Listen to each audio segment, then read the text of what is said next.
Hey, what's up, you guys? Welcome to the video. Today we're going to be discussing how to gain muscle fast at home. But before we get into that, my name is Noah. I am the founder of Get Her Done Fitness, and I made it my mission to help all the young men get the body and confidence they've always wanted. And there are currently a few seats available in my one-to-one coaching where I'm helping young men do exactly that. I'm helping you to gain the muscle and confidence you've always wanted in just 12 weeks without all the BS, lies, and misinformation that float around the fitness industry, because I gained 40 pounds in the last 3 years.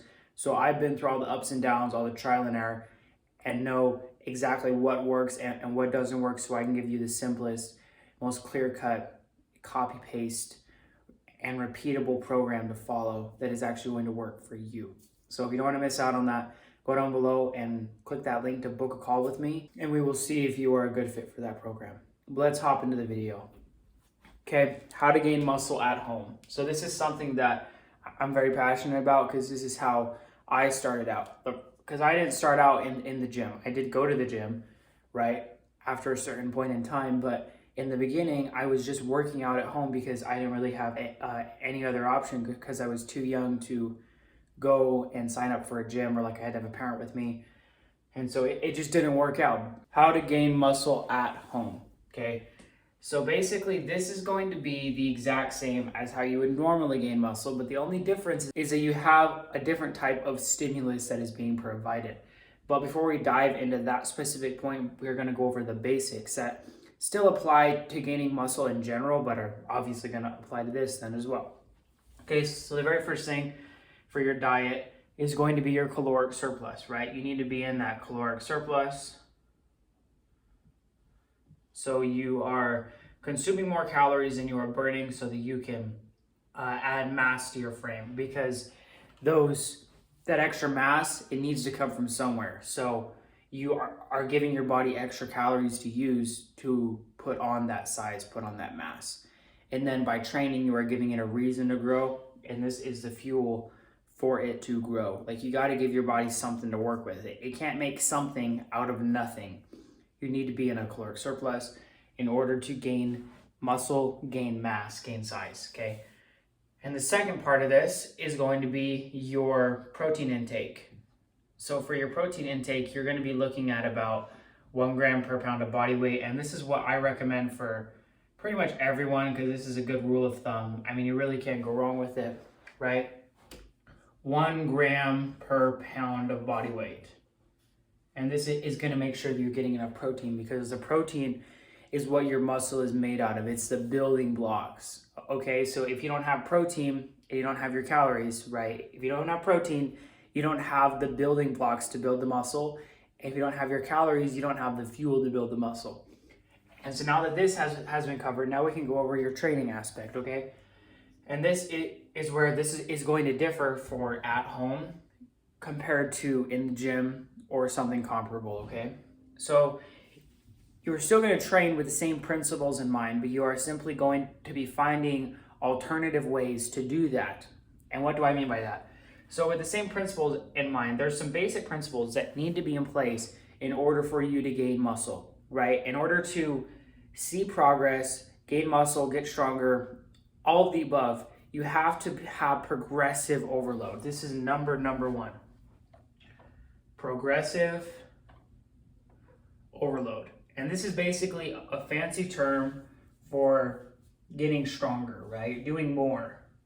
So if that means more reps or more weight with the same amount of reps, right? Or if it means less rest time in between the same amount of reps and weight, right? So it's basically you just getting stronger, you doing better in the gym, right? You're pushing more weight, you're doing more reps with that same amount of weight, just some form of progression, right? But now you are doing it at home. And so what exactly is that going to mean? That's going to mean that you need to find different alternative ways to do this other than the typical ones. And so, you know, if you have your main compound lifts, right? Because if you have a split that's something like push-pull legs, that's going to work well for the gym, because in the gym, if you have push-pull legs, you have a lot of variety for that. Like, you have a lot of different options, and so you can really go in and really hit those individual or double muscle groups, right, with a high amount of intensity with a large amount of variety, because you have enough of that variety in the gym because there's so much equipment. So think of it like this. If you have push, pull, legs, okay? In a normal push-pull legs workout in the gym, you're gonna have 3 exercises for your triceps, and you're gonna have 3 exercises for your chest. And there's all different kinds of machines. There's all different ways you can train that, right? So you can actually have those 6 different exercises for that training day. And then on your pull day, you're gonna have the same thing where you're gonna have 3 different exercises for your biceps and 3 different exercises for your back.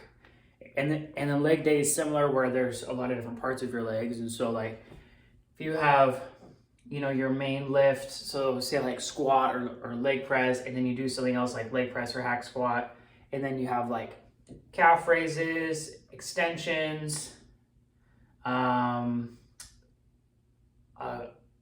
hip thrusts, and Romanian deadlifts, right? Like, so you have a lot of variety in the gym, but you don't have that luxury at home because there just simply isn't as much you can do. Like, you can certainly try. There are some ways that you can find alternative exercises or find that variety, but it's really hard to. Like, you're not going to want to be doing bench press with your bed.